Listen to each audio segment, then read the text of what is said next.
Kekuatan pertahanan Indonesia sudah semakin maju seiring dengan penambahan koleksi alutsista yang dimiliki TNI. Salah satunya adalah Multiple Launch Rocket System, disingkat MLRS, milik TNI yang bisa menghancurkan sasaran yang ditujunya hingga cakupan yang sangat luas dalam sekali serangan.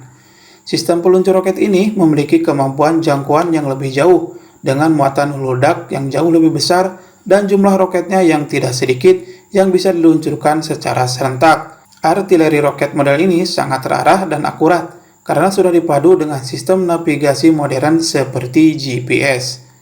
Pada saat ini, ada beberapa jenis MLRS yang dimiliki oleh TNI, di antaranya RM-70 Grad, RM-70 Pampir, tipe 90B, dan Astros II.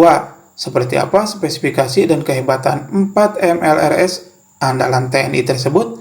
Semuanya akan dibahas di channel Sahabat 62. Tapi sebelumnya, jangan lupa bagi yang belum subscribe channel ini, silakan subscribe dulu ya. Yang pertama adalah MLRS RM-70 Grad buatan Cekoslovakia. Saat ini dioperasikan oleh Batalion Roket Resimen Artileri Korps Marinir. Peluncur roket ini dipasang pada dek utama landing ship tank kapal perang Republik Indonesia, digunakan sebagai senjata bantuan tembakan ke darat. MLRS RM-70 Grad mampu meluncurkan 40 buah roket kaliber 122 mm tanpa henti dalam sekali pencet. Setiap roket punya bobot 66 kg dengan kecepatan jelajah 2.516 meter per jam. Jangkauan roket ini mencapai 20,75 km.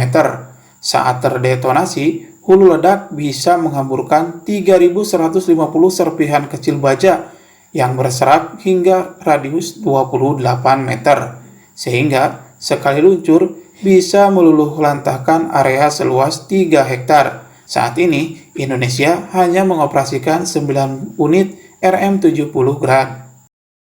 Yang kedua adalah MLRS RM-70 Pampir, merupakan peluncur roket versi lanjutan dari RM-70 Grad yang lebih modern, dibuat oleh perusahaan Excalibur Army Cekoslovakia. Satu truk peluncur memuat 40 roket kaliber 122 mm.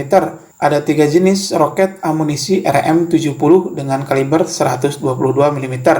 Yang pertama adalah berhulu ledak high explosive. Yang kedua, roket Agat berhulu ledak kargo dengan memuat bom mini.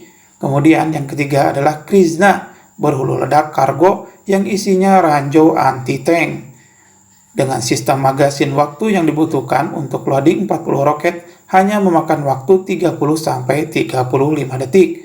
Bisa dibayangkan, sekali pencet akan terbang 40 roket ke arah sasaran dengan daya hancur yang sangat luar biasa.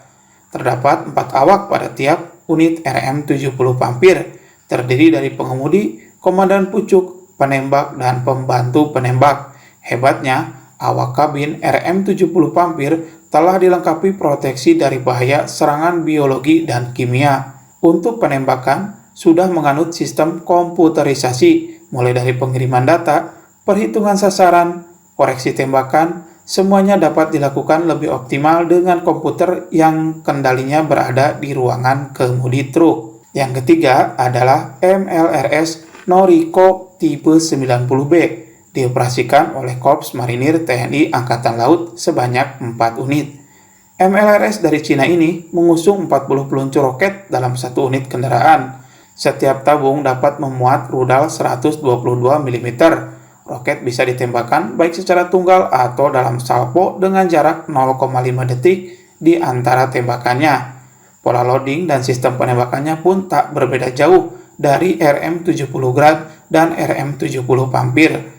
Sistem tipe 90B memiliki kemampuan untuk meluncurkan roket Fire Dragon BRE-7 40 122 mm yang dilengkapi dengan sistem navigasi inersia dan sistem bimbingan GPS, sehingga roket meluncur dengan lebih presisi ke arah sasaran. Yang keempat adalah MLRS kelas berat Astros II Mk6, buatan Abribras Aerospatiale Brazil.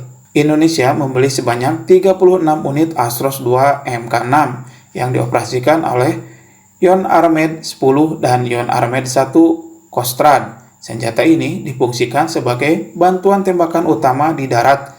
Kemampuan roket Astros memberikan bantuan tembakan yang cukup besar dan cepat dengan efek kehancuran yang luas, hingga bisa mendukung berbagai operasi seperti operasi Linut atau operasi pertahanan pantai.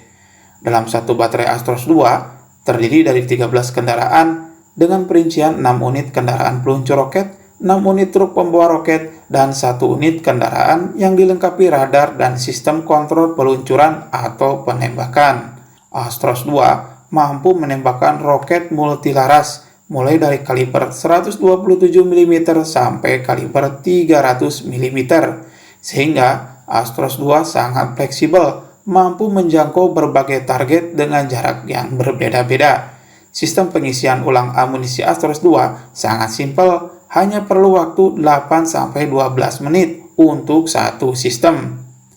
Ada 4 macam roket yang diluncurkan pada MLRS Astros 2. Yang pertama adalah roket SS-30 kaliber 127 mm yang terpasang sebanyak 32 tabung per kotak peluncur. Roket berhulu ledak high explosive dengan panjang 3,9 meter dan bobot 68 kg sebuahnya.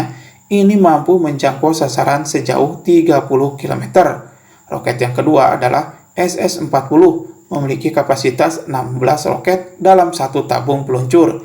Dengan bobot 152 kg per buah, jarak jangkaunya adalah antara 15 sampai 35 km. Roket yang ketiga adalah SS-60 berbobot 595 kg. Jangkauannya antara 20 sampai 60 km dengan waktu tempuh 117 detik. Satu truk peluncur dapat memuat hingga 4 roket jenis ini. Jenis roket yang terakhir yaitu SS-80. Daya jangkaunya mencapai 90 km. Bisa dimuati senjata kimia mematikan. Selain itu, terdapat juga roket SS-150 dengan muatan 4 unit roket kaliber 300 mm. Jangkauan tembakan minimumnya 29 km dan maksimum hingga 150 km. Varian terbaru masih dikembangkan untuk roket Astros yaitu APMT-300. Daya jelajahnya bisa mencapai jarak terjauh hingga 300 km. Dengan kehadiran Astros 2 menempatkan Satuan Artileri Medan TNI Angkatan Darat mempunyai efek tangkal atau deterrent efek yang sangat besar terhadap musuh karena mampu melakukan serangan artileri secara mandiri untuk menghancurkan sasaran strategis dan sasaran taktis seperti penghancuran instansi, melumpuhkan atau menetralisir sasaran-sasaran yang memiliki kepentingan strategis seperti menghancurkan markas komando musuh atau menghancurkan wilayah yang dikuasai musuh secara sekaligus. Wah, luar biasa sekali ya. Daya gempur senjata-senjata tersebut membuat TNI semakin kuat dan siap melawan semua rongrongan keamanan yang mengancam NKRI. Apalagi kabar baiknya, Lembaga Penerbangan dan Antariksa Nasional atau LAPAN dan PT Pindad Indonesia sudah mampu memproduksi sendiri roket untuk amunisi MLRS RM-70 Pampir dan MLRS Astros 2. Luar biasa sekali ya. Sampai di sini pembahasan tentang kehebatan Multiple Launch Rocket System MLRS milik TNI. Silakan tuliskan pendapat dan komentar sahabat di kolom komentar video ini. Sampai berjumpa lagi di video-video menarik lainnya hanya di channel YouTube Sahabat 62.